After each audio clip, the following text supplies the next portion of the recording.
Okay,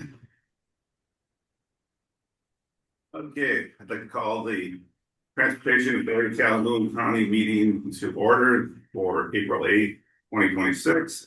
And Madam Secretary, can we have the roll call, please? Eric Stewart, Tom Tarkowitz, Here.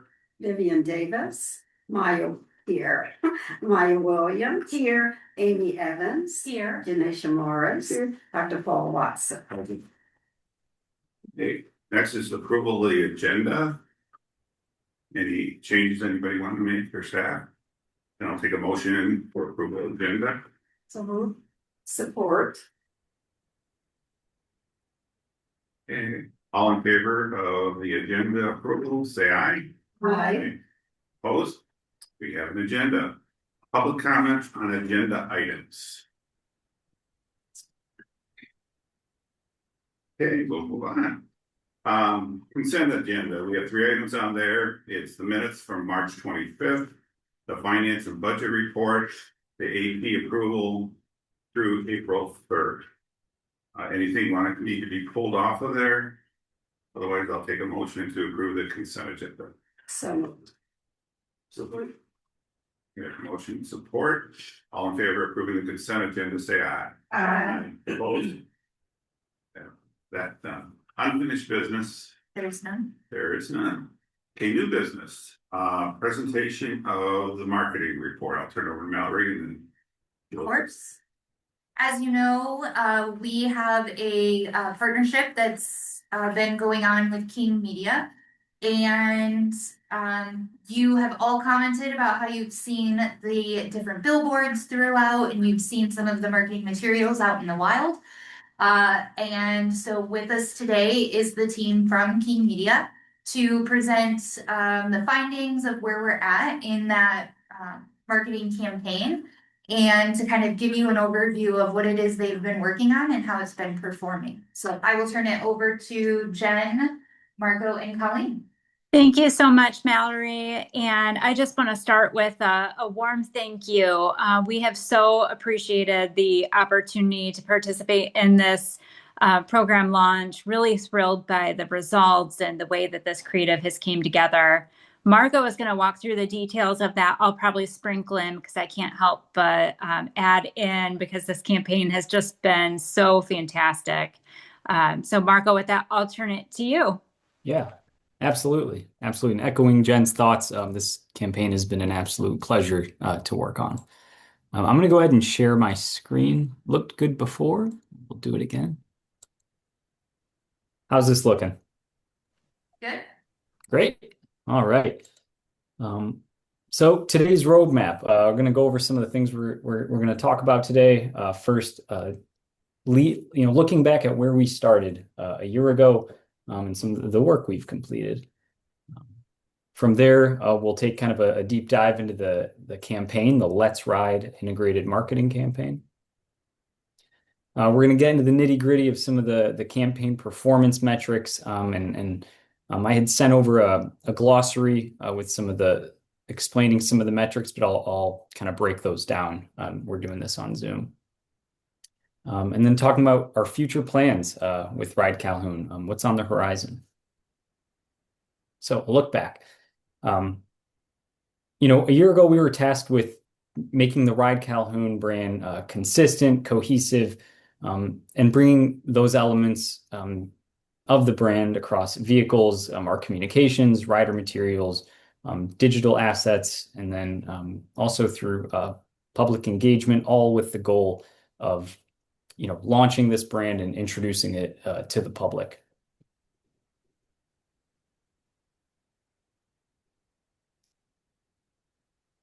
So talking about some of the pieces that went into this, we did a website refresh. If you've had the chance to see the Ride Calhoun website, really an improved version. And right now we're actually making a lot of accessibility edits to the site.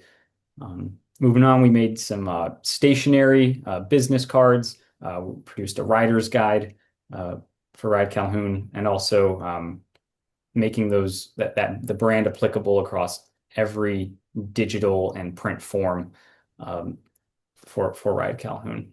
and I'll chime in right off the bat. So if you want to kind of think about the journey of Ride Calhoun, we started before you launched all the way through initial launch. So having things like an updated website that was applicable to folks that were going to be riding the transit service versus folks that were wondering what was going on with the transit service. So helping move everything forward really into action. Thanks, Jen. All right. So a big part of this obviously was taking Ride Calhoun to the streets, taking the brand to the streets. We did this through designing and the implementation of the different vehicles, the RC Max, Flex, and Move. And then you can see kind of the cohesiveness of those designs above, helping it all kind of become one for Calhoun County. Some other ways we helped the Ride Calhoun, we helped design employee uniforms, community engagement materials. I can see some of them in the room today. We did some promotional giveaway items as well as event signage and materials. And on the right here is just some samples of what we produced.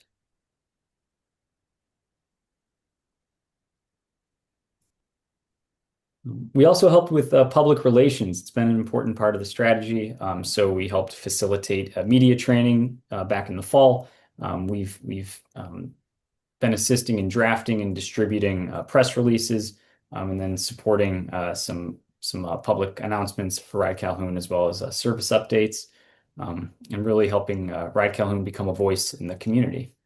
And on the right, you can see some of the assets we produced, whether it was a press release, a social media post, all done by our team.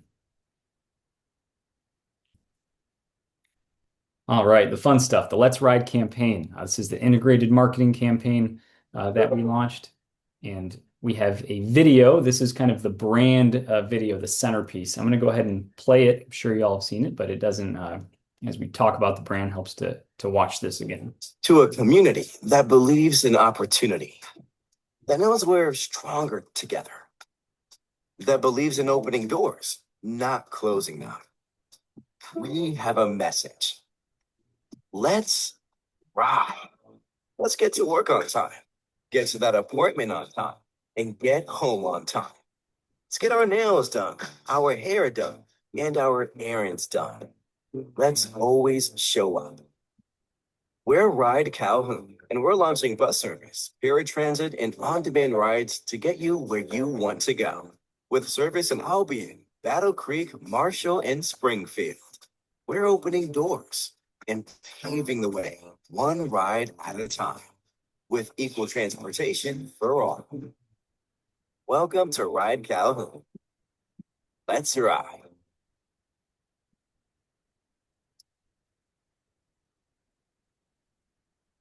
All right. Did everyone hear that okay? Yeah. Yes. Great. Well, good, because we played the whole spot. So that's great. That video is actually broken down into 30-second and 15-second spots that aired on some of the channels we'll talk about later. So the Let's Ride campaign, this campaign, we really designed it to introduce the brand to the community. The goal of this campaign was awareness. So when you look at setting up a marketing campaign, you can choose between engagement. So engagement would look like a click, a comment, a share, a like, to really just drive action to the campaign. But the goal with this campaign was just to introduce it and really spread it to Calhoun County. We wanted to build familiarity with routes and programs, and then to encourage your residents in Calhoun County to consider transit as an option.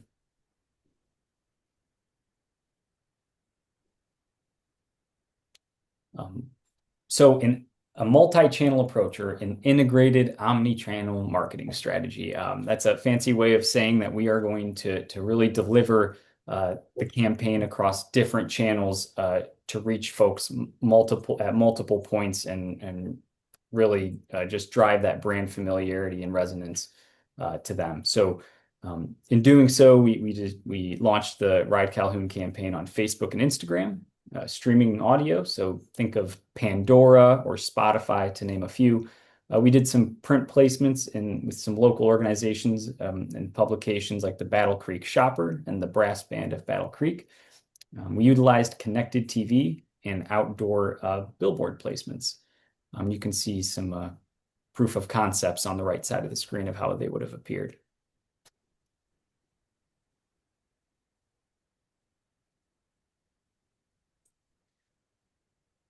All right, so here is the schedule of the campaign. So you can see it's broken up into 3 flights. The reason we do flights is that it allows us to optimize along the way. So you see something that's performing really well in flight 1, then you can make, and on, let's say, social media, you can make some optimizations and then see that the fruition of that in flight 2 and so forth. Also, when you look at billboards, for example, flight 1, we chose, let's say, locations A, B, and C. Flight 2, we can spread awareness by choosing other options and kind of maximize the reach of the campaign. And the campaign actually ended April 5th, so just on Sunday.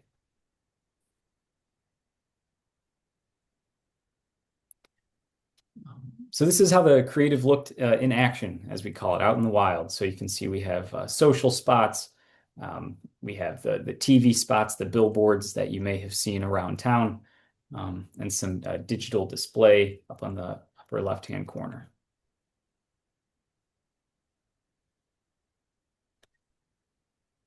Okay, now we're going to get into some of the performance metrics.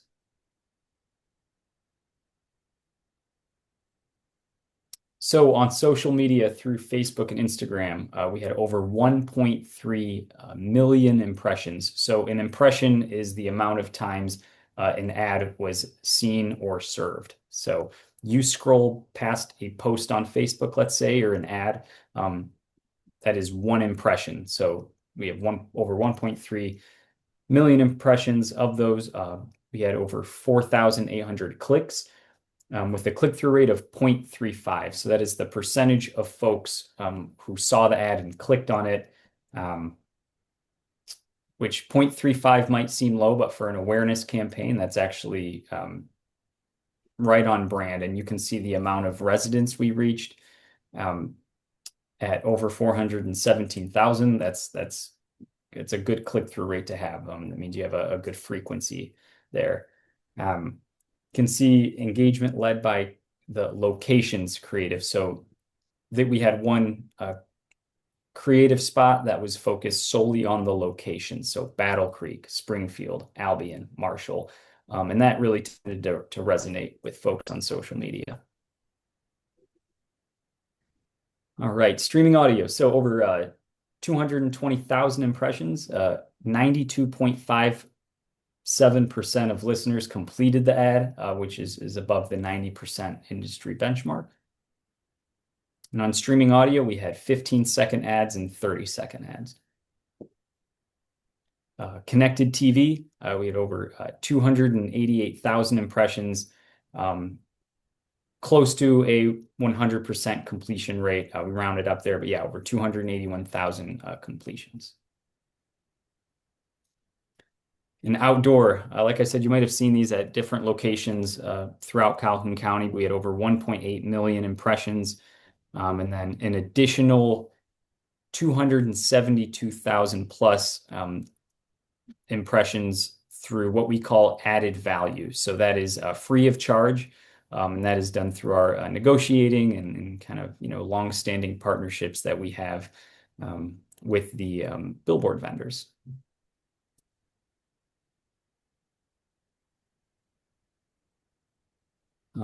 So kind of in a summary of like what we saw in this campaign. So strong awareness. You can see we reached over 417,000 residents through this campaign, and that was just on social media. We had high engagement. And again, when you're using an omni-channel strategy, that's consistent visibility. We're at multiple touch points. We're reaching residents, whether it's on streaming audio, they're driving and they see a billboard, they see us on TV, or Facebook. That's the consistent visibility we're talking about. And along with that becomes repeated exposure. So really reinforcing Let's Ride over and over again to the community from that November to April timeline. And Marco, if I could chime in with just some kind of recap comments on what we've seen from this campaign.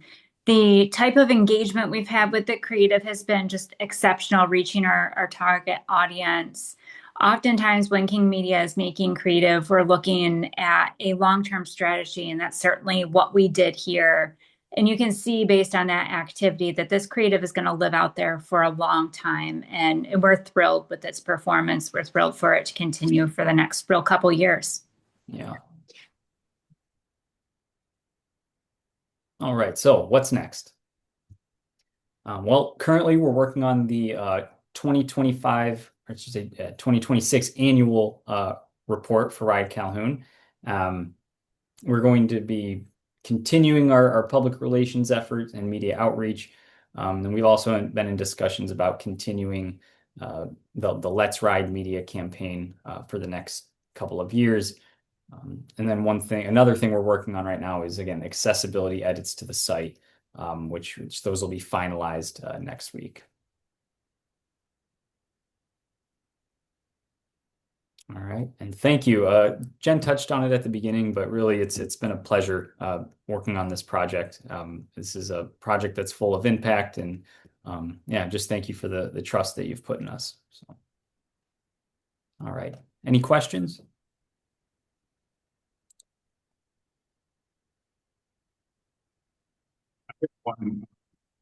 We're just a little over 2 years out there before this gets on the ballot. When does the work start on that? I know this is part of it, but when does that thrust to get this approved by the voters again? So are you talking about for like a campaign focused on getting this passed? Yes, because we'll have to do that in 28. So I didn't know how far out is. Yeah, absolutely. Yeah. So ideally, we like to start those a couple years ahead of time. That's the traditional trajectory. We talk about strategy, messaging, but those types of campaigns do start 2 years typically ahead of time. Now, a lot of times it's not a perfect world. We've been put into situations where we have to make it come together in 6 months. But hopefully, with the relationships we've built, we could, have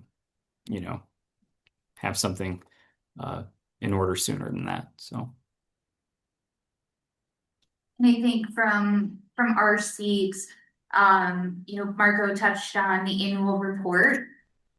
I think having that both internal and external facing report for the community to be able to visualize and see what it is we've done, where their money has gone, for us to be able to put, for example, a one-pager together for people to understand the impact that Ride Calhoun has had on the community. I think that'll help, and that'll be a big tool in part of that millage education. And then I anticipate, like we did last time, a lot of that local engagements, from staff, the board, and then of course we have a little bit more lead time now to engage that Friends of Transit kind of group, and really get them involved in the grassroots efforts that go along with it, particularly if our service area intends to grow. Mm-hmm. Other questions from the board? Mallory, anything you want to add? I would just say it has been a pleasure to work with King Media. We, you all know we did not give them a lot to work with, right? We sat down as staff mostly and just kind of brain dumped on them all the grand ideas that have been in our head for the last 6 years. And they brought those things to life. And then gave our team internally the tools that we needed to continue growing it. Jen spoke to it in one of our meetings before that they are here as our partner. We eventually want to be able to stand on our own, and they've given us the tools, the education, the resources, for us to be able to build out some of our own things so that we aren't always running to them for everything that we need. But at the same time, it's very much been a partnership. We meet with them consistently. Even kind of last minute things like, hey, this is just not looking right when we put it on the website. Can you help us?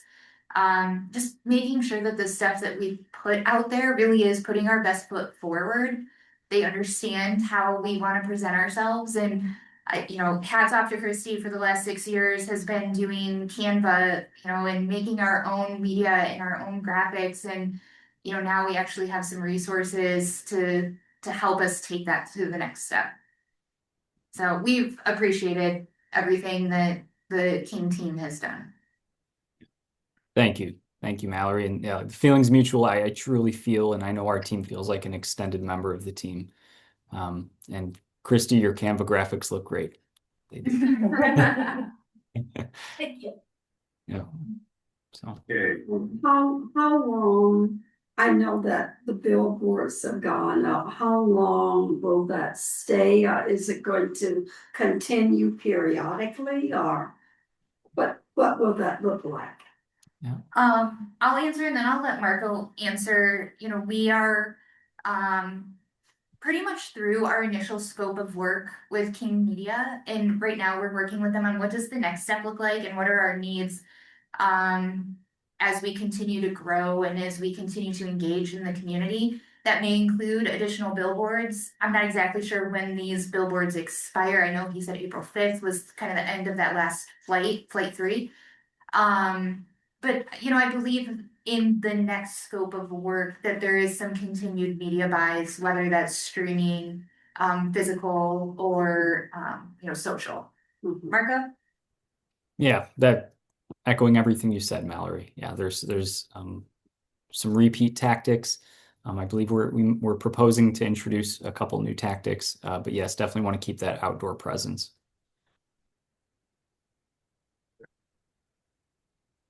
again, thank you to King for doing all the work you've done so far. Yeah, thank you. Thank you. We appreciate it. It's been a pleasure on behalf of our team. So thank you.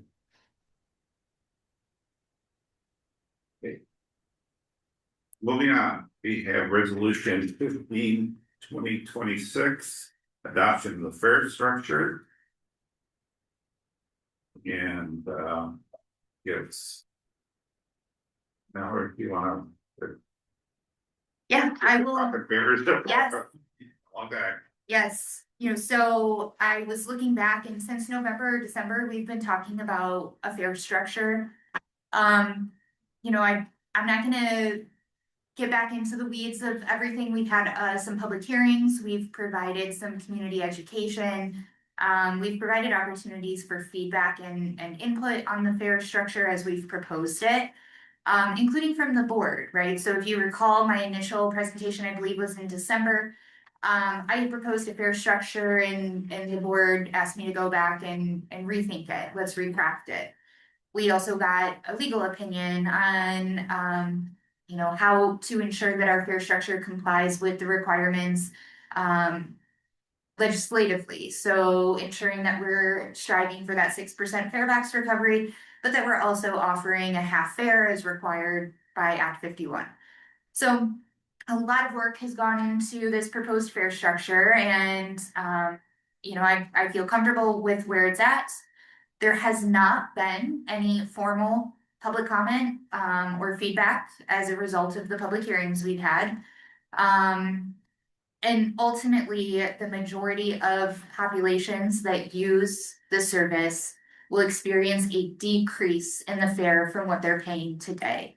If you recall, we gave some scenarios of individuals traveling and whether or not that trip was even available to be completed before, what it would have costed, and then what it would cost under this new proposed fare structure. So the second page of your resolution does include the chart that we had proposed. That is a $6, $8, $10 fare, with the half fare being the $3, $4, $5. Expanding that reduced fare eligibility to not only seniors and individuals with disabilities, but also to include veterans and then residents of the tax service area. So ultimately, that means that 99% of the users of the service are gonna be paying $3, $4, or $5 for a one-way trip on RC Flex. There's no proposed change to the fare structure for RC Max, the fixed rail bus. There's no proposed change to the fare structure for RC Move, the paratransit service. The only reason we need to make this adjustment and adopt a fare for RC Flex is because that is the style of service that's being combined with what was previously partially Teletransit, previously BC Go, the Albion Marshall Connector, and then Marshall Dial-A-Ride, all of which had different fare structures that ranged from a flat fare to a mileage-based fare.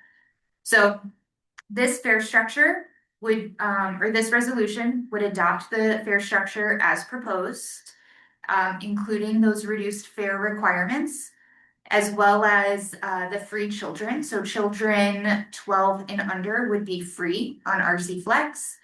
And then setting that implementation date for July 1 of 2026. So July 1 of this year, giving us plenty of time to be able to communicate, work with our technology provider to make those adjustments, and then for us to be able to kind of push out that actual implementation.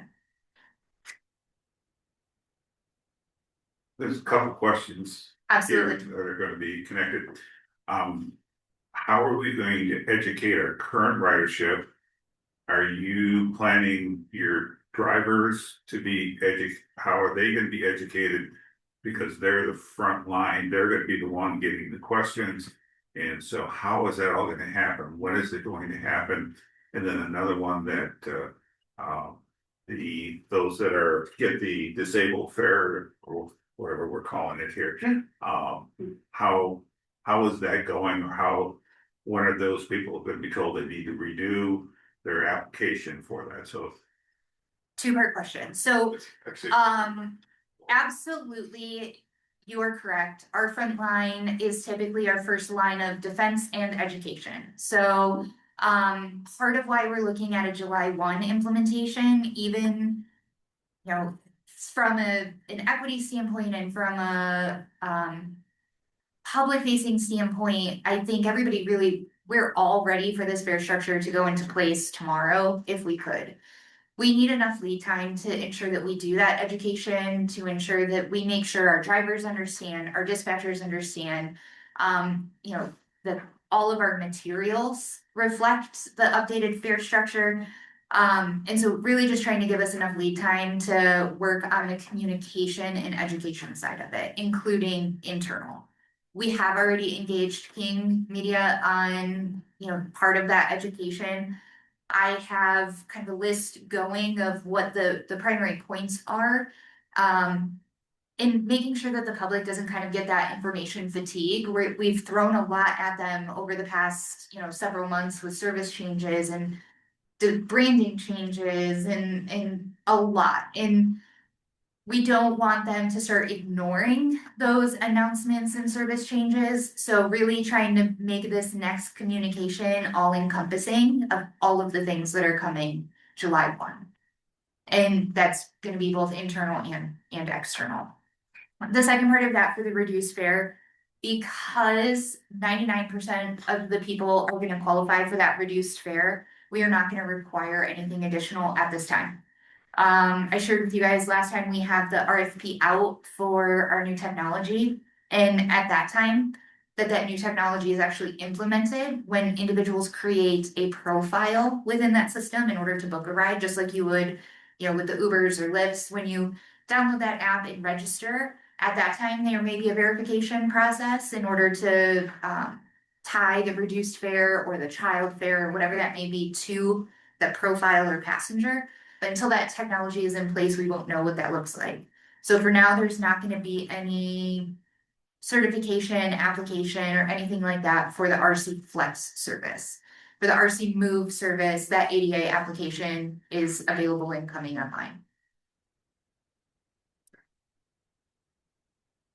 Are there any other questions I can answer? When do you think the rollout of this information will be? So I would say probably mid-May, giving us about 30 days to work on the communication. Again, really kind of polish it to make sure that everything is included in that. Any other service changes we see coming, which, you know, I have later on in my presentation for you guys. Making sure we have everything in that and then working with King to help us kind of craft both the press side of that as well as the social and public side of it. Will the communication be maybe, I want to say territorial or specific to various areas? Geographic. Geographically, then not territorial, okay. Geographic. Yes, so I think a big part of understanding this fare structure, just because it's so new, is understanding how those zones work.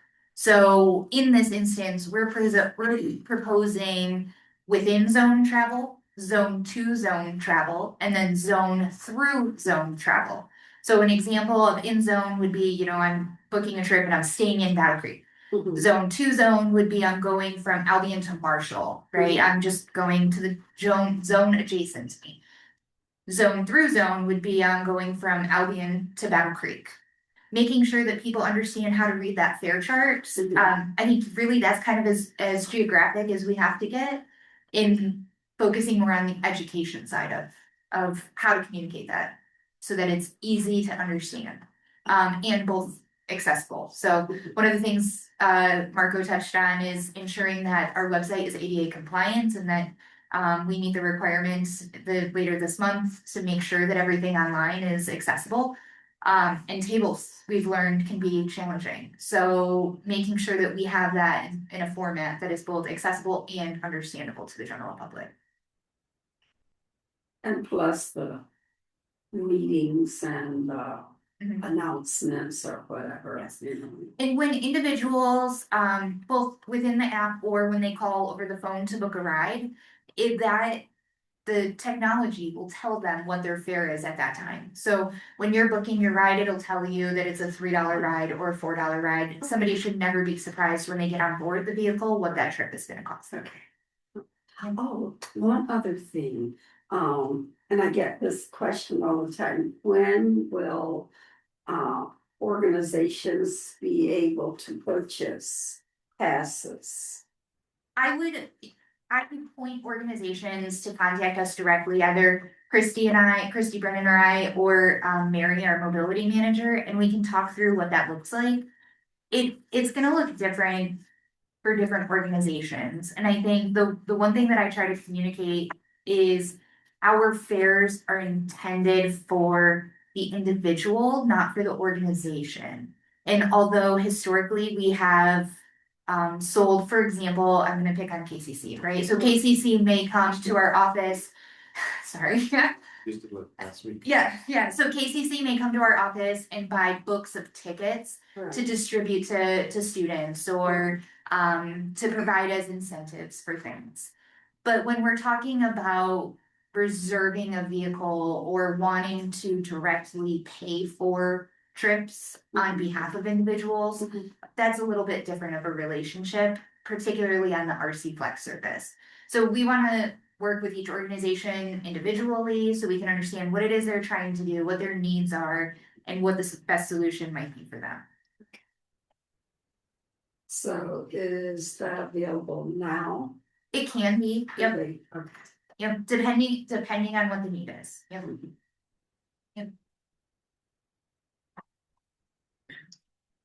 Sent last week. Yeah. And our inventory was low, so we had just worked through and I think I just signed something last week. So I knew exactly what she was talking about. Any other questions?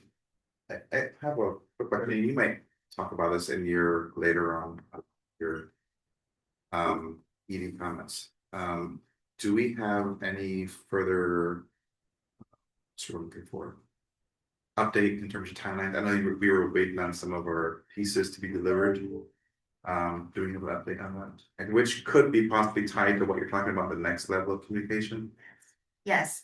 So we've taken delivery of, I think, one vehicle so far. We've ordered, I believe we ordered 4 altogether. We also have 3 big buses on order. And then we're working through adjusting a grant to be able to order 3 more.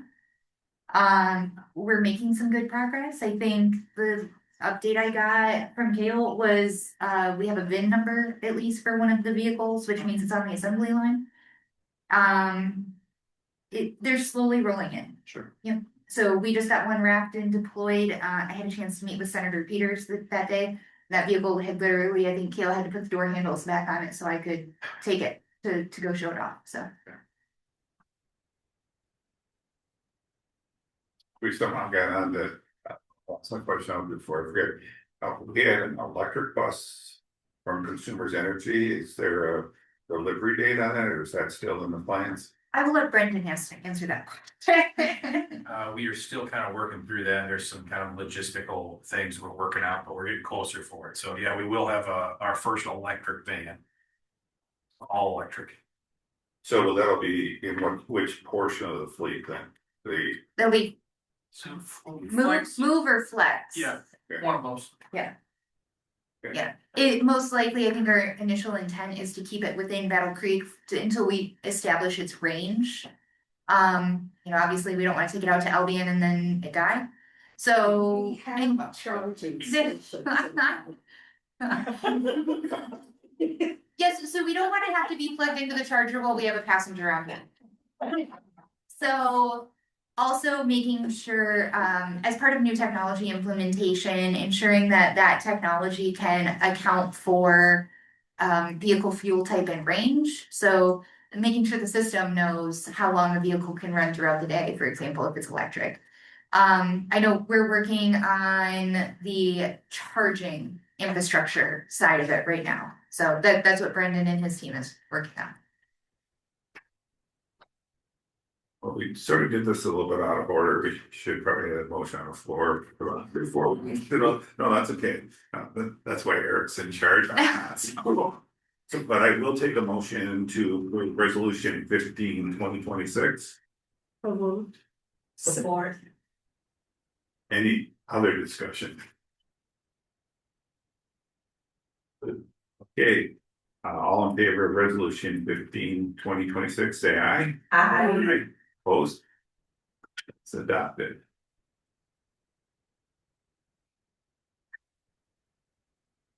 Okay, the next section is public comments on non-agenda items. Seeing none. Communications to the board. There were none. Okay. All right. Consultant updates. I can't see who's. I see Peter and Clark. Peter and Clark, is there anything you would like to say tonight? All right, thank you. Can you hear me? Yes. Yes. Yes. Okay, very good. Thank you. No, I'm really pleased to see that all those steps are going forward smoothly. The adoption of a fare structure was an important one that the community wanted to understand exactly where it was going, and that's moving smoothly. I did like the aspects of the media campaign. I've not been in Calhoun County to see what the impact has been, but it just seems like you're really doing well there. So I'm pleased with the progress being made. Obviously, we're going to be waiting for all the transition elements to work, especially once the federal agreement is not with Battle Creek Transit, but is really with you. And so that's going to take some time here. I'm optimistic. I don't know if Clark wants to add anything to it, but I'm pretty pleased with where things are going. Yeah, thank you, Peter. I would echo your comments. I'm really impressed with the media campaign. I vouched for King Media when they submitted their proposal. I've worked with them in the past, and they do quality work, and it's an impressive campaign. We do want to still have some discussion. I need to do that with Mallory initially on a follow-up session with the board. but I was on vacation for most of the past 10 days or so since the last board meeting, so I haven't had a chance yet to connect with Mallory and have that conversation, but we will soon, and come back with some ideas on a next meeting by the time of your next regular board meeting. And that would be it from me. Question that may relate Peter, Clark, and Mallory. Yesterday, the city of Kalamazoo turned down $1.5 million grant because of the 39 points that the federal government had put in the boilerplate. And I'm just wondering how that's affecting, what could affect us here, or how's it affecting some of the other people out in the state? I don't know if you're aware what I'm talking about. Yeah, Tom, I have some knowledge of that issue. I haven't had a chance to chat with Mallory as to whether you've heard anything, Mal, as regards TAC. But I did see news accounts and have a little bit of knowledge of the background on what's going on. Um, it's a tremendous, I think I talked about this last meeting. It's a tremendous time right now of flux with the FTA. A lot of moving parts in Washington. And I mean, I wouldn't be surprised if other agencies are going to be seeing some of the same kinds of actions as Kalamazoo. I would expect probably there'll be some discussion forthcoming from the national associations as well as here in Michigan, the MPTA. And Mallory, you would know better than I do right now, since you serve as an officer with the MPTA board. But I would anticipate there's going to be quite a bit of conversation taking place. Yeah, I think from my seat, federal requirements and contradictory language isn't necessarily anything new to us. For example, we saw early last year a ton of executive orders come out that directly contradicted our federal requirements that are written into our master agreement, right? And we've just kind of rolled with the punches. Sometimes those master agreements get retroactively changed. And we typically find out during our compliance review that we were not in compliance with something that we weren't aware of. An example of one of those retroactive changes is the loss of some grant funding that we had early last year related to an EPA grant. And I can't speak directly to Kalamazoo's situation, but I think we would, because we rely so heavily on grant funding for our operations, it's about 75% of our budget is grant funded, either state or federal. We would have to really weigh before we turn something down. We would truly have to, as a board and an organization, weigh the impact of turning it down over regulation that could change. I think it's something we need to watch. Yes. Yep. And I think this is Peter. I think that you should look at grants in two different frameworks. One of them is the standard grants that you're getting for operating assistance from the federal government. That will continue to move smoothly forward. Budgets may go up, budgets may go down. It's these special grants, other grants that could be in jeopardy because of some language that was in there or something that was started in the grant process and now is being questioned by the FTA. But one of the things that we can do, and I'll help Mallory, is look at all the grants you're expected to have. Are there going to be any issues in grants that are coming up? But most of your funding is coming through a formula basis And so it's just whatever that formula dictates is how much money you'll get, and you'll probably get that money. Longer term, there's going to be some consternation in Congress because the president's budget is calling for a cut in federal funding for transit. But all that funding will actually have to go through legislative process through the House and Senate.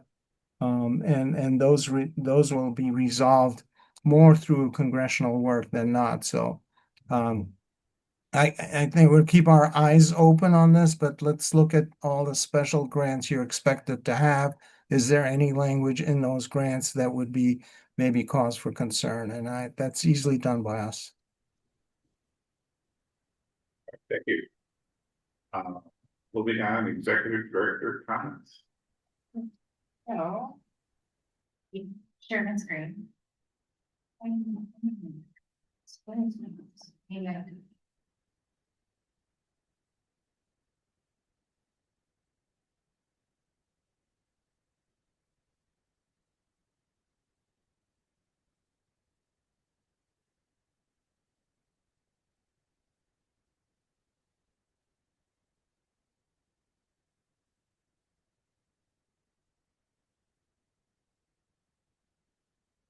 Okay.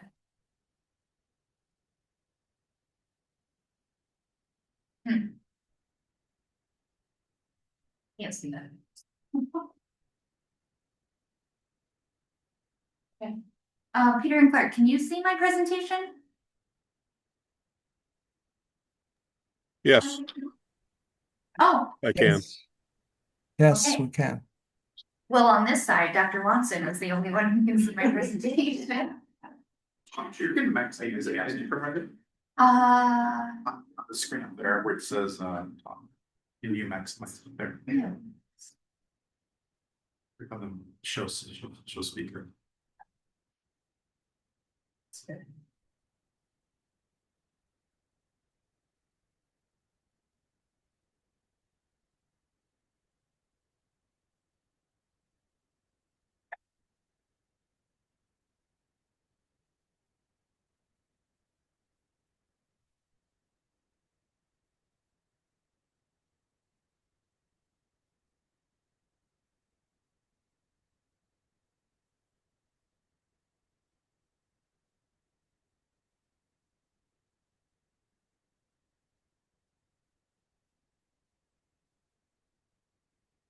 Bear with the technical difficulties, thanks, sorry.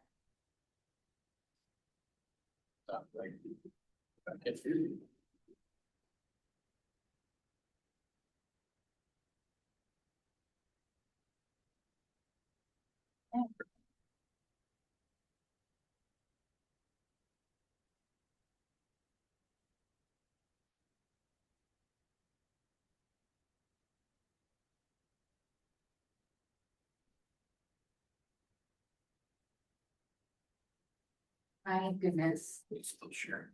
I'm not sure. Are you guys, can you still see my presentation? Or no?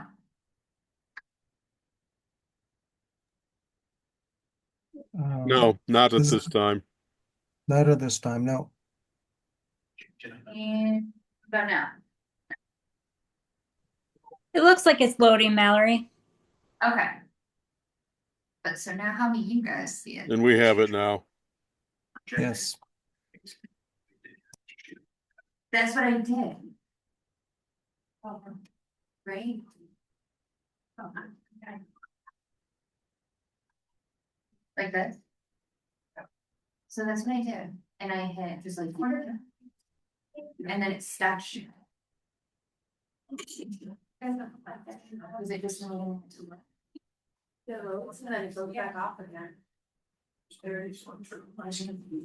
Because it's not. Mallory, it's popping up momentarily on your screen, your large screens in the room there.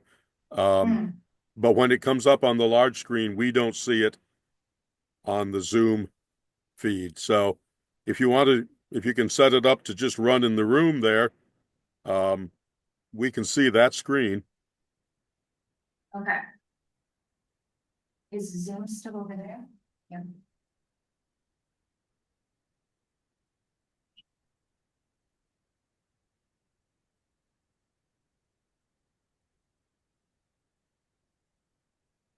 Right?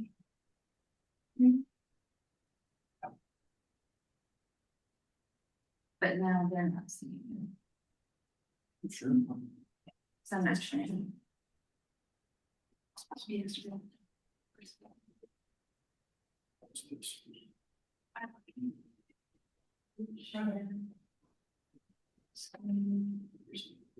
I'll share screen too.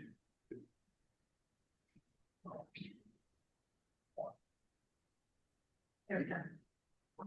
Yes, now can you guys see it? Yes. Okay. All right.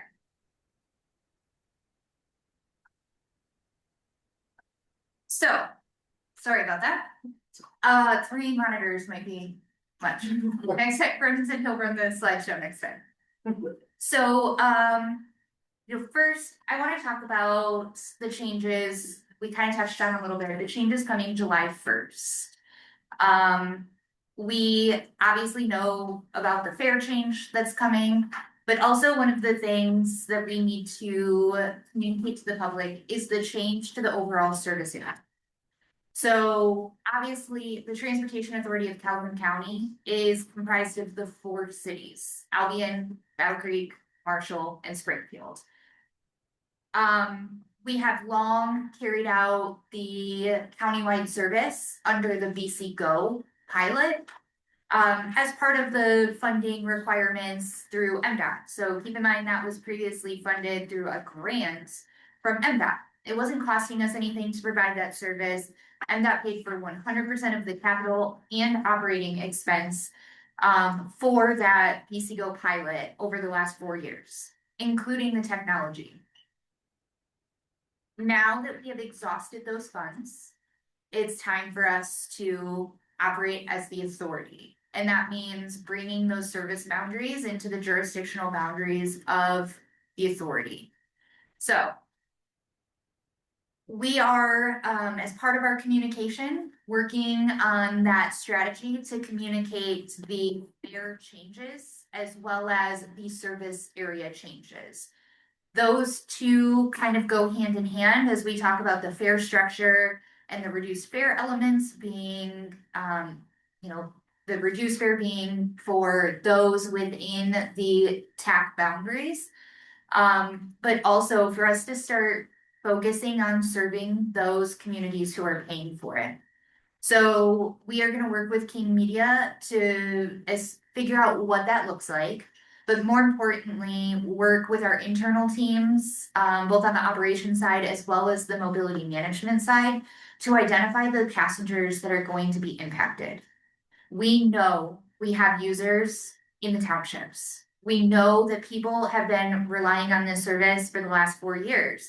If you recall, we came to each of your respective communities and shared that information before we were the TACC. And some townships have more ridership than others, but again, thinking of the human element of it that we always talk about, those are people that are going to lose access to the things that, the jobs that they have, the education that they're receiving, and it's gonna negatively impact them.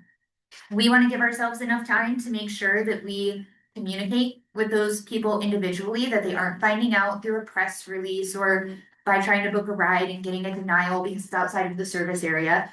We really want to make sure that we connect with each of those people. We identify what other options are available to them, if any, and then we direct them, if they ask that, well, why, that we direct them to their elected officials and that we understand.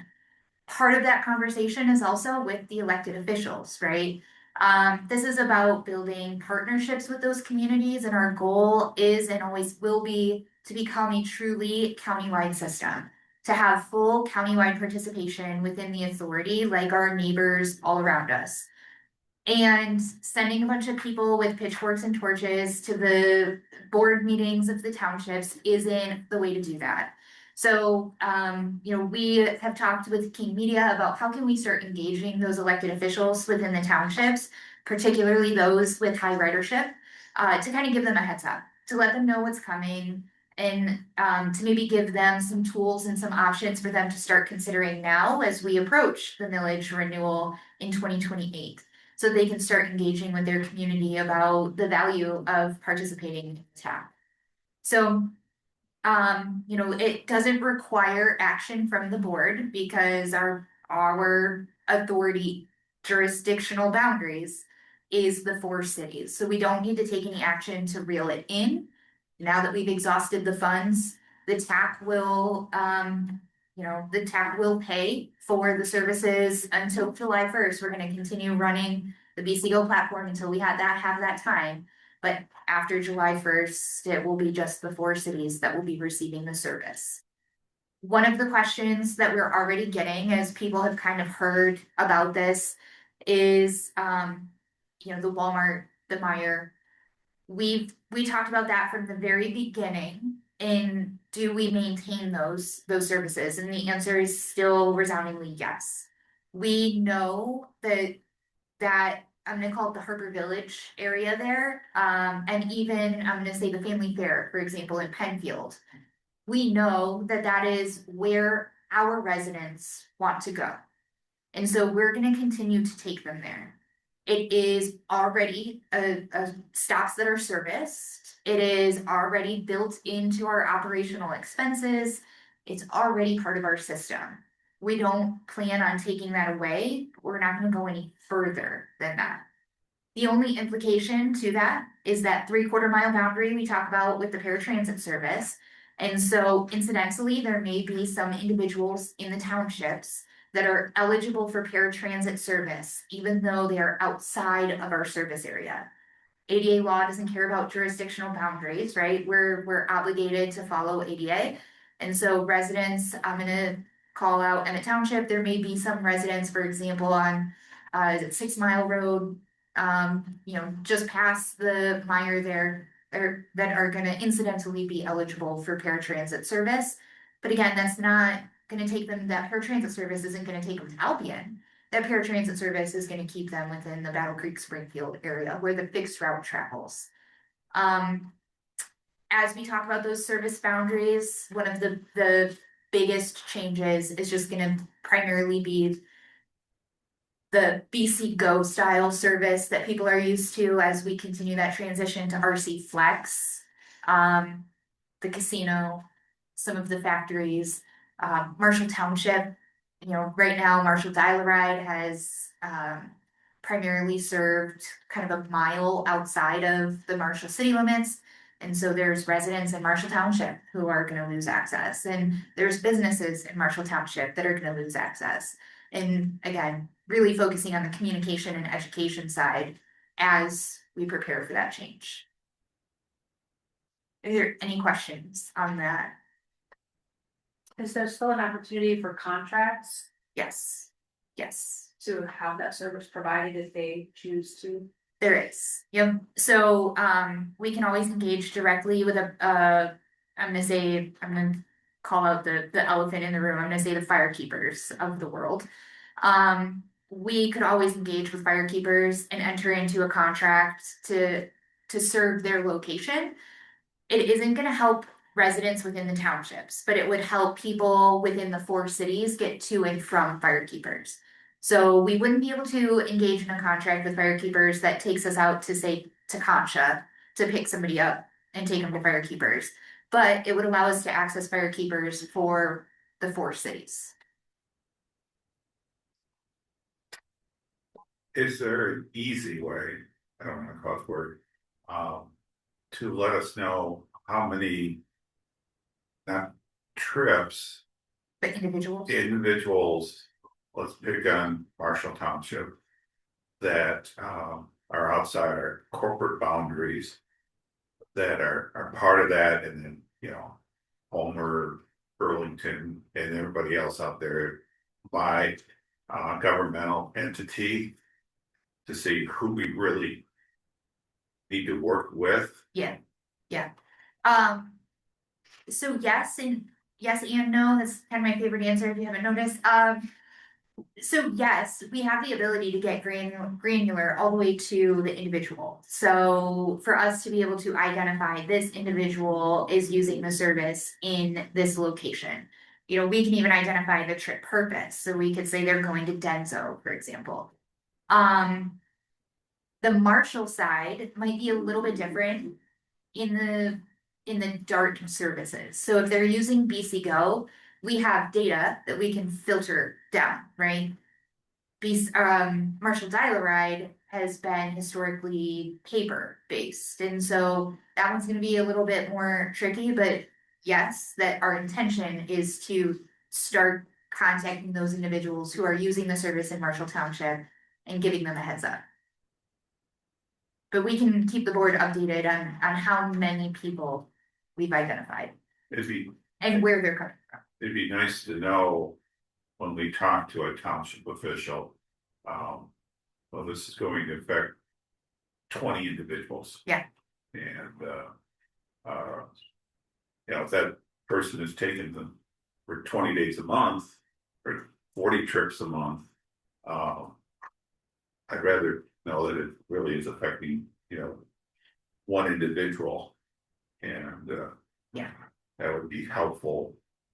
Yeah, because Marshall has 4 townships around that, they might go into, but, and one thing on firekeeper side, which I've said from probably day 2 being on the board, is that, that's an entity that doesn't pay any property taxes.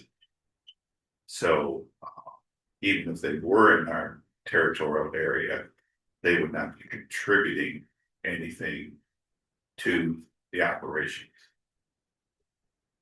So, but I think it'd be nice to see, Emmett, I would imagine would be one of the larger ones, Penfield, Bedford after that. But I think it'd be interesting to realize how many people there really are that are outside the corporate ones. Yes. And from our the human side of it, we want to help those individuals find a different solution. And whether that's finding another transportation provider or educating them on how they could continue, if somebody lives close enough to that service boundary, there is nothing stopping them from using, we are public transit, right? There's nothing stopping them from using the services that are open to the general public once they get within those boundaries. Just as you or I would go to Chicago and ride the bus, anybody could come into our city and use our public transit system. So some of it is, trying to soften that blow by providing other options. And then also engaging those elected officials. And the township is a perfect example. I think when we first started talking about the concept of an authority, at that time, about 27% of our service was consumed by Emmett Township. And so we know at that time, we weren't looking at individuals, we were looking at individual trips. So 27% of our trips had an origin or destination within Emmett Township. I know an individual that lived just across the street from the city limits. Yep. And he would just walk across the street and then he was in the city. Yep. And so, that worked for him because he did not pick up where that mile started. I have no idea when that started, in the Marshall side. Yeah. So. Yeah, and it's just created a layer of complexity, but. Any other questions? So you said you had a contract for the businesses, so we have a structure in terms of cost to be able to provide to them already? Some of it is available for negotiation, depending on the type of organization and what we're looking at, something equivalent to what they would pay for the service that their community had opted in. So does that stand true with education as well? Plus KCC doesn't pay. So, Property taxes, no. I'm sorry, Property taxes, no. property tax. We're a Okay, governmental agency. so. It wouldn't matter, would it? So an agreement needs to be formed, right? Mhm. So maybe they don't know that. Okay, so there is hope. There's obviously, there is also. Yes, Yes. Are there any other questions on the surface area or the fare change? Okay.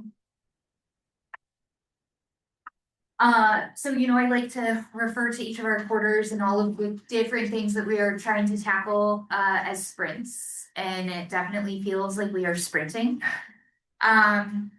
So I shared earlier in the year, kind of quarter one and where we were at. This is just a recap of it. So, we have an RFP developed. We have our bus stop signs. I actually have a really nice picture, and you got to see. I saw King Media had a little clip of the new bus stop signs in their presentation as well. I left material development and vehicle branding, as well as staffing and organizational structure, is kind of unfinished a little bit. Our bus stop signs, obviously, it has been winter. It's not weather for vinyl to stick, nor for poles to go into the ground. So we're now kind of getting into that phase of it, and I have a picture to show you. And then material development is kind of ongoing as we continue to rebrand things. We had our writer's guide developed. We're working on an ADA paratransit guide now to help the community as well as internal staff understand the differences between RC Flex and RC Move, and what's changing from some of the historical services. So I left those kind of unfinished because they're ongoing. And then vehicle branding. So we have what we call kind of two buckets of vehicle branding. Any vehicle that was recently purchased, either just before the transition or since the transition, we've rebranded or branded, we have branded essentially an initial branding of that vehicle as part of the vehicle purchase within that grant. Any vehicle that was already here, either at Marshall or Battle Creek, and was already branded as BCT or DART, we're going to call that a rebrand. So of the two buckets, we're mostly through all of the initial branding. We're working on I think Maya, you mentioned you saw the admin vehicle, the plow truck, right? So, we have some of those things happening, but our next big project for the vehicle branding is to spec out and bid out the rebranding. So considering them two different projects, one is an initial brand and one is a rebrand. Just procurement requirements require competitive bidding, right? And so we have to, when we're rebranding them, that's a big undertaking of multiple vehicles, not one vehicle at a time. So I left those as kind of ongoing. Quarter two, we just wrapped up. Keeping in mind October to September fiscal year, right? So quarter one covered that October through December. Quarter two was that January through March. Increased staffing, that was our goal. If you recall, we have, right, you guys got a chance to see shortly after the first of the year, we saw a bunch of new people join our team, primarily internal promotion. And they've gotten their feet wet, and I often refer to it as drinking from a fire hose. They are luckily, they know operations. What we do is kind of what they've been living and breathing anyway. It's just adjusting to a new role. But we have increased our drivers. We've worked on job descriptions for new positions. And then, of course, mostly our administrative team has grown as we've introduced management level positions and additional supervisors. Bus stop improvements I carried over from quarter one, that fixed route RFP development as well. So really looking at that study that would realign our fixed route services to focus on efficiency and connection between them. Technology implementation, that RFP is live. So that is, I believe the deadline for the proposals is May 1st for those to come in. And then our actual implementation of go live date testing is done. I think we have as October 31st in that proposal. ATU bargaining, I had a chance to meet with ATU just yesterday, kind of get some initial conversations going about what we plan for the bargaining table. And we have dates held for the month of May so that you guys will have a contract in front of you to review in June for a July 1st effective date. Service hours have increased, so we really focused on adding more vehicles before we increased the hours. We started putting more vehicles out on the road every day, and now we've extended our hours of service. So now our RC Flex service runs until 9 o'clock, 9:30, is I think when the vehicle is scheduled to be back in the garage. And we've seen ridership start to increase as the public became aware and word has spread. Our next focus is to get to that midnight point, Monday through Friday, followed by midnight, Monday through Saturday, and then really focus on what that Saturday and Sunday service looks like, and whether or not fixed route is part of that service level on the weekend. So, our goal for Q2 there was to increase both capacity and service hours, and we hit them both. Some of those vehicles have come in and have already hit the road, and then we've ordered some additional vehicles in Q2. And community outreach and education, I'm kind of keeping it at 90% because it's ongoing. And as the system evolves, things change, new technology comes out, our education and outreach is going to continue. And snow, if we look at that was our phase 2, and we want to look at what our phase 3 looks like. The big thing is the comprehensive transition agreement. So our Independence Day is July 1. That we have that support service agreement with the city of Battle Creek and the city of Marshall through June 30th. And we are kind of in this 90-day window now of that agreement is coming to an end, and we're ready. I think all parties are ready to stand on our own without those supportive services. So we are really focusing on making sure that that transition agreement is comprehensive, that it includes everything, that we've thought of everything, and that of course FTA supports how we have planned that transition to go. Now, that transition covers everything from people, employees, to vehicles and real property. So we're talking about, scheduling closings, real estate closings and inspections and titles and deeds. And there's a lot to happen in the next 90 days for us to hit this July 1 mark. And so when I call them a sprint, we are not exaggerating. This quarter is truly focused, less on growing the service and more on making sure that we have that July 1 to stand alone.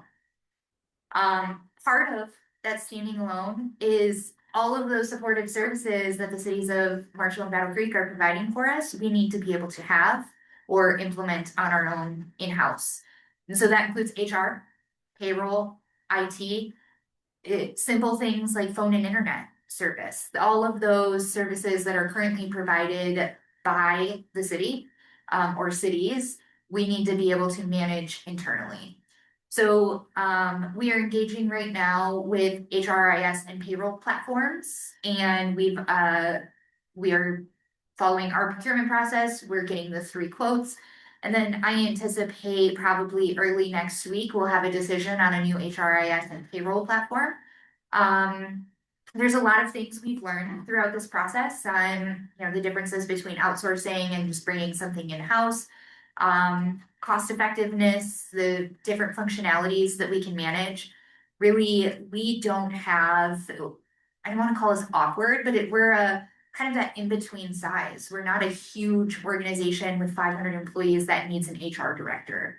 But we're also not a small mom and pop shop either. But Christy right now wears that administration and planning hat where HR kind of falls under her, but she's not an HR professional. So do we contract those things out, some of that compliance guidance and workflow solutions, or do we look at bringing some of those things in-house eventually? Same thing with the payroll services. Nobody on our administrative team is a certified payroll specialist, and so we're engaging with companies or platforms that will actually process our payroll, process the withholding, so making sure that the payroll taxes get submitted, that all of the tax forms are compliant, that garnishments, should any occur, are getting sent to the appropriate payees. So, as well as general time and attendance funding. IT services, I don't want to call that easy because I think we found complications throughout the way. Brendan is really tackling that side of it, ensuring we need our own Microsoft licenses. We need to be able to migrate our own email addresses over and ensure that continuity of operations, because so much of what we do is either on-premise server-based or cloud-based. Everything from our RC Flex platform, right, that our dispatchers use to book rides, to our email and Outlook 365 accounts. So that one is a lift that Brendan is tackling. We also have our employee benefits and property casualty. At our previous meeting, we awarded those contracts to those respective brokers, and now we are working directly with those brokers to go to market for those benefits. So we met with Walton just yesterday, and we're working through what we call a census, essentially providing all of the employee information to Walton so they can go to market for us and find employee benefit coverage to start July 1. Property casualty, same thing, working on what those applications are, all of our asset listings, every single item that we need insured, ensuring that it's on that list for them to go to market for us as well. Still expecting vehicle delivery and deployment. As I said, we have vehicles on order. And then as soon as we get the green light from FTA on one of our grants that needs some adjustment, we had some cost savings that we have some leftover funds in a grant that we believe we could get 3 more smaller vehicles, like RC Flex vehicles, with that cost savings. Not quite enough to get another big bus, but enough to get a few more Flex vehicles. And we just need FTA to give us the okay to do that. So as soon as that happens, we'll be able to order those. And then again, working on maintaining and increasing those service hours, but it's not the major priority for this next quarter. We've extended to the 9:30. Let's ensure that we can meet that and continue to grow that capacity at 9:30, because right now I think there's only 2 vehicles still running until 9:30. Let's grow that capacity at 9:30 and get more vehicles during that time before we start branching out to even later hours.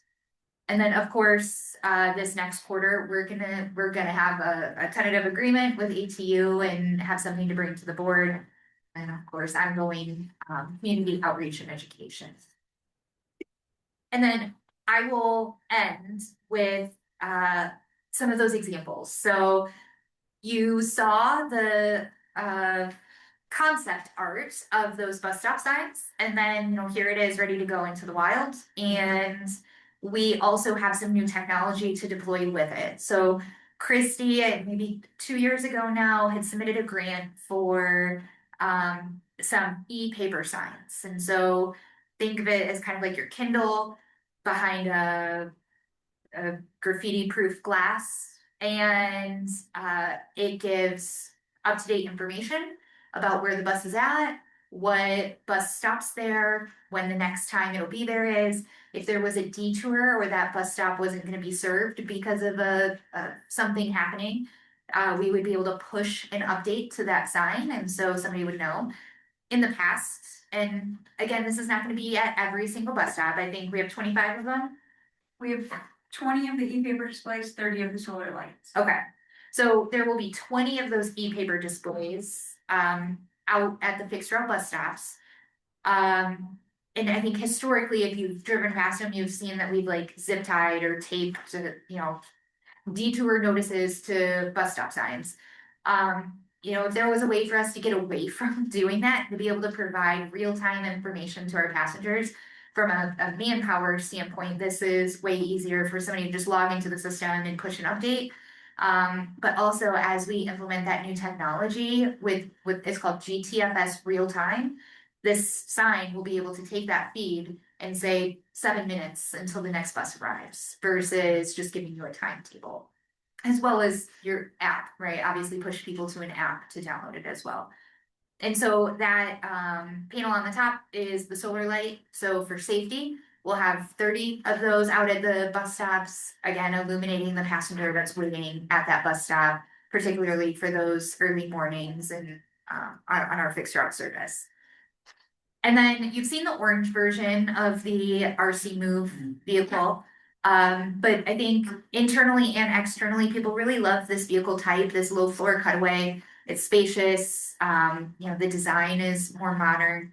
And so this is one of the newer style vehicles that we've continued to order and what we intend to kind of continue ordering. It doesn't require a CDL to drive, but yet it still carries more people than a minivan. And this is one of the examples of that RC Flex vehicle that's something more than a minivan. So just wanted to show some of the new assets that are kind of coming and people can see the change that's happening. Exciting. Yeah, I've seen it. Question. Yeah. This sounds really good. How are you going to warn against vandalism? So the case, that orange case that the bus stop, that e-paper sign is in, is vandal proof. It's like Gorilla Glass or whatever in there, and it's pretty well protected inside that case. Obviously, nothing's 100%, foolproof. I am sure I probably couldn't even tell you. Kale might be able to tell you, but how many signs or bus stops we've lost to cars hitting them, right? Mhm. Somebody goes off the road and takes out a bus stop sign. Right. It's not gonna stop something like that, but for the general person trying to take a key across it or something like that, trying to scratch the screen, it's pretty resistant to that. And it's bolted on there. How long is it expected to last? Do you remember how many years the battery was? It was years. It's years that the battery is warranted for. Yeah. The battery itself, I think, has a 3-year warranty, but it's dual wired, so the solar light and the battery are connected. So the units that are hooked to the solar light, when it has that viability for the solar light to kick on, it's gonna feed the unit. Now, when there isn't like sun viability, it's gonna feed off the battery so that the display will still work.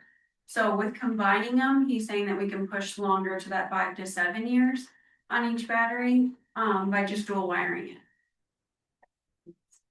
We're almost like piloting it, right? Yes. We use the grant to see, because if it doesn't work, then we just don't do this part. Exactly. So, Yeah. So no harm, no foul situation, right? And they helped us identify the locations, so they did a solar study for us to identify the locations that would be most successful for that solar placement. And that's the stops that we're gonna pilot it at. Could we have double checked also the crashes in certain areas? So I will say previously, until Brendan joined our team, we did not do a good job historically of tracking all of that kind of data of how many crashes have occurred here. Since Brendan has joined our team, that statistics side of things has definitely been his thing. Yeah. So he could probably tell you. Okay. It's just not gonna be a very long history. No, sure. Yep. Well, it's just a smart to protect your assets, because so if we're only gonna do a limited rollout, so to get the most bang for it, it'd be good to make sure we're putting them into places where they're less likely to have issues. Yes. So. And we did really engage with the drivers and the supervisors at the time, like when we did that solar analysis. Because the drivers know more than anybody, like where are the tough spots that you can't see passengers standing in those early morning hours. And some of it's just because of poor lighting on the street, some of it's tree cover that's not a viable stop, So we really engaged with the drivers to get their list of like, where would you like to see this for the safety aspect of our passengers? And then pass that on to Urban Solar, who did the analysis, so that helps too. Good. Yeah, the ADA button. So there's Oh, an ADA button on it. Wow. Yeah, so you see that bottom, the little orange box underneath the big orange box. So that's a text to speech button. So if somebody is low vision or visually impaired, they would be able to press the button and it would read aloud what is on the screen. Yes. Yes, and I believe it also does Spanish, right? Yep. We, one of our goals with Title VI is to be able to provide everything in our identified languages, which are Spanish and Burmese. Unfortunately, there's not a lot of availability for Burmese translation, or integration, both from like an application side and some of that technology side. So we at least have it in Spanish. But whenever we do our major service announcements and things like that, we work with the Burma Center and VOSES to ensure that our materials are translated into both of those languages. And I think one of the things we previously asked our technology providers for was to give the option for the app to be available in other languages. And I think Liftango just recently provided an analysis of what other languages people are currently using the app, so that we could have that information. Yes. So that is my executive director comments. Thank you. Any questions? Thank you for adding board member comment. Is there any board member comments? Well, I have a comment that Mallory is going to come to Albion on the 14th to like a informational meeting. Actually, it's my precinct meeting, but come, and it's open to the entire community. So. Are you doing that at the Opportunity High School? Yes, it will. At 6 p.m. And everyone is welcome to come. Thank you. I have two questions. In the future, could we get monthly stats?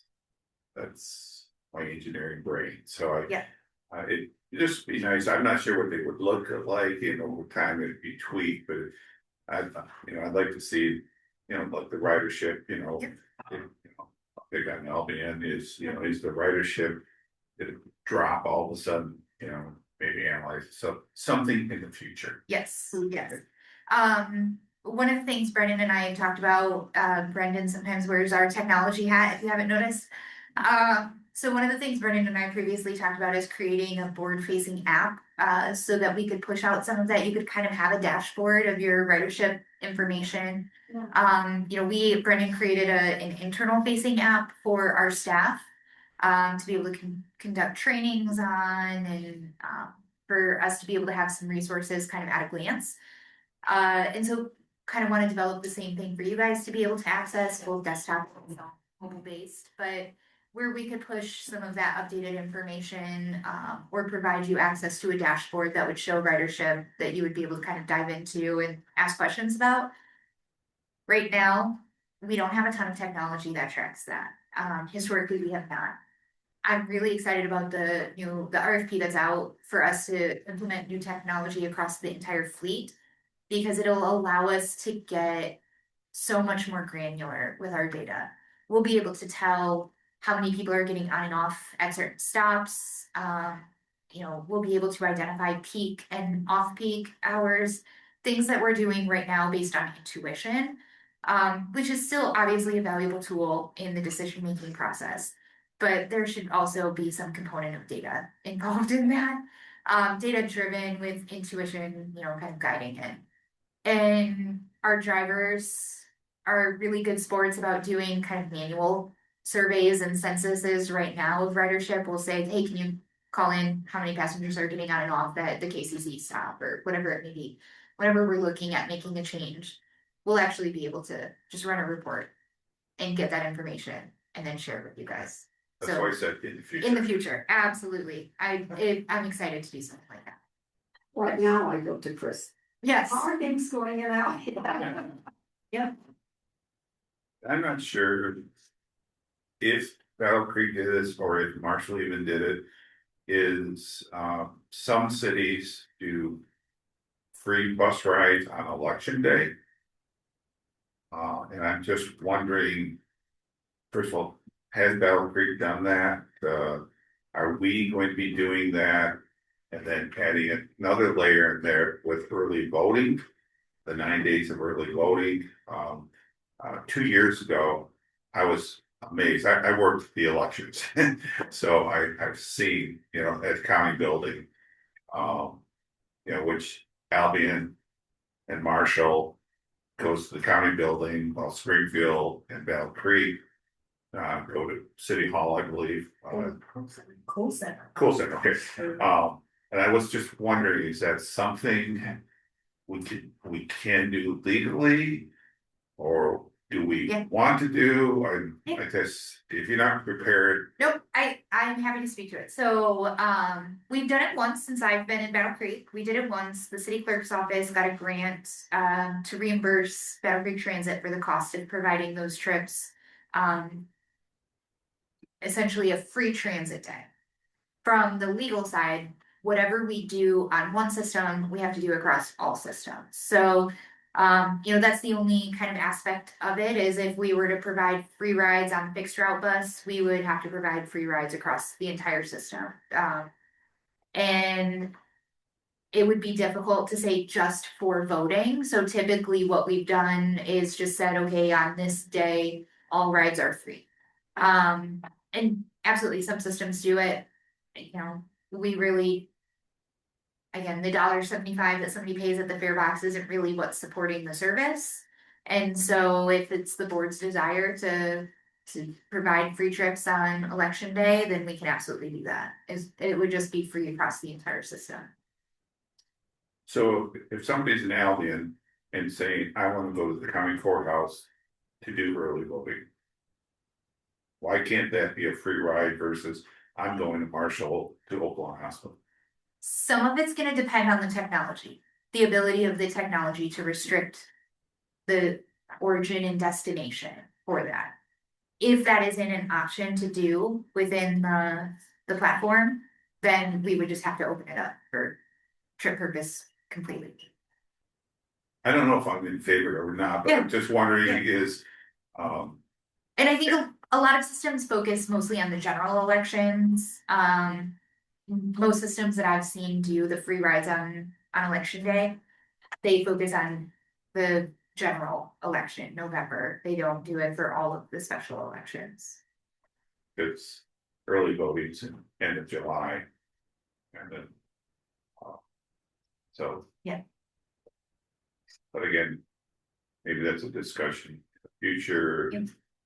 But In addition to voting, one of the things we actually have a kind of a special pot of money for is what we call clean air action days.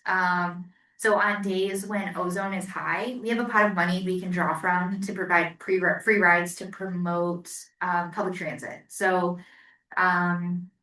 bigger cities, obviously, they really push this and they have a ton of money to throw at it. I think we have $15,000 set aside for clean air action days, where, during the summer when it's a really high heat index and the air quality is really low, to encourage people to not drive single occupancy vehicles and instead push them to public transit, we make it free. And then we draw, based on our ridership, we draw down from that grant. So in addition to election day, there's other chances that we do free rides. That's great. a curiosity question, do your buses become cooling centers, on hot days where people just get on and ride just to get out of the heat? I mean, just curiosity. They can, yeah. During COVID, we went fare free. I would say like March 17th-ish through maybe September. We went fare free. And we did rear door boarding since there wasn't any fare collection to happen at the fare box at the front of the bus. We did rear door boarding. That way we reduced interaction between the drivers and the passengers and reduced, probably the likelihood that our driver would get sick. Our drivers were actually the ones who asked us to go back to collecting a fare to kind of discourage some of the non-destination riders who were just riding. It's kind of a mixed bag. If somebody is not causing a problem, we're not going to push them off, right? If they paid their fare, or they continue to pay a fare every time they go around. If they aren't causing a problem, we count that ride every time they go around and they stay cool. It's when they're engaging in prohibited behavior while they're on the bus that it becomes a problem. For the most part, the public has been okay with it. And the same thing in the winter, we kind of become a mobile warming shelter as well.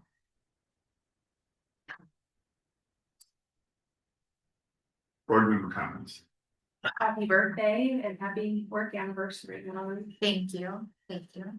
Today. Today is my birthday, yes. Happy birthday. Thank you. Thank you. Could have ended this an hour ago. Yes, and I happened to start, when I started with the city of Meadow Creek, I happened to start on my birthday. That's my first day of work. How did you know that? There's a happy birthday sign in her office and I Yes. brought TACC mail. I got here a little early because we had mail, so I gave it to Christy and their office with our right by each other. So I was able to Yes, see. they surprised me this morning and decorated my office. Also done the same thing. Yes.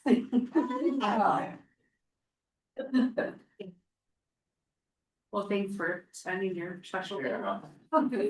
And a report. All right.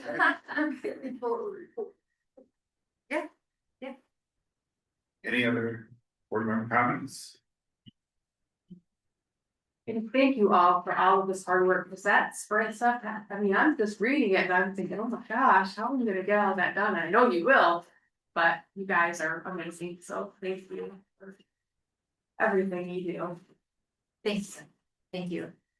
Wise woman in the audience told me sometimes we have to look back at the things we've accomplished and not just, look ahead at all the things left to do, but I think we have done. There's only one of those. And we've done a lot in a short amount of time, and as overwhelming as that list, over the next 90 days still seems. If we step back and look at everything that we've done as an organization in 6 months, it's incredible. Yeah, well, keep up the great work. Thank you. You guys got this. Yes, thank you. Okay, next board meeting is May 13th here, 5:30, and we are adjourned. Thank you.